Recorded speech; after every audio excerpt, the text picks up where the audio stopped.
ang nag-deliver papunta sa bahay nila Pangulong Bongbong Marcos at Speaker Martin Romualdez. Mag-insert o magpasok ng 100 billion worth of projects sa BICAM. Sana po ay hindi nila ako mapatay bago ko mailabas ang lahat. Ginawa ko lang ang utos sa akin, pero ngayon, handa na akong harapin ang lahat. Ginagamit ng administrasyon ang buong resources ng bansa para tumahimik ako. That he will shoot me if I will talk.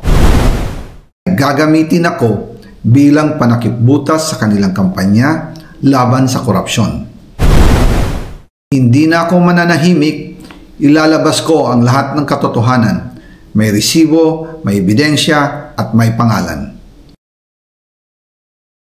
Kaya ngayon ay hinahamon ko si Ombudsman Remulla kung seryoso talaga siya sa mga sinasabi niya sa kanyang press release na idadamay niya pati si Martin Romualdez kung magbibigay ako ng ebidensya.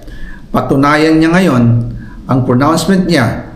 Imbestigahan niya ang fraternity Brad at ang kanyang kaibigan na si Speaker Martin Romualdez kung talagang tutupad siya sa tungkulin niya. Imbestigahan din niya si President Bongbong Marcos.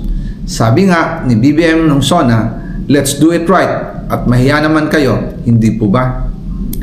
Nananawagan din po ako sa Senado na imbestigahan ang 100 billion insertion ni Presidente. Alam ko po na hindi gagawin ni Ombudsman Remulla ang hamon ko. Pero magaling ang Senado sa investigasyon at ako ay naniniwala na dahil sa kanila, lalabas ang katotohanan. Yung pong listahan ng mga projects, ilalabas ko din kasama ng video na ito. Dahil dito, mas lalong darami ang ipafile na kaso sa akin. Ginagamit ng administrasyon ang buong resources ng bansa para tumahimik ako, para masira ang aking kredibilidad.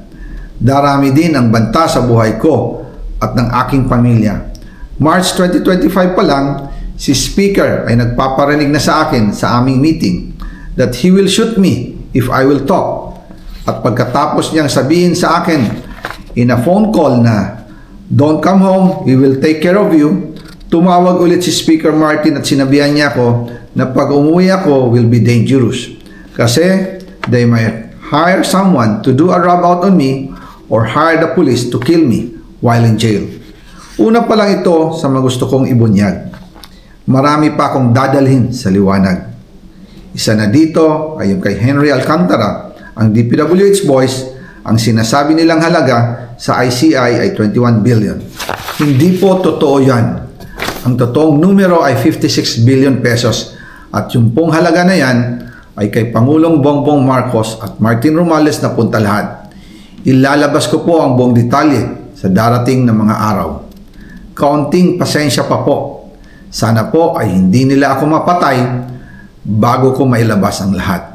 Sa inyong lahat sa Pilipinas, lalong-lalo na sa aking pamilya, taos-puso akong humihingi ng paumanhin. Ginawa ko lang ang utos sa akin, pero ngayon, handa na akong harapin ang lahat.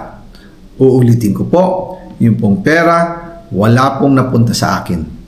Dumaan lang po ang pera sa akin para i-deliver kay Speaker Martin Romualdez at Pangulong Marcos. Salamat sa inyong pag-unawa.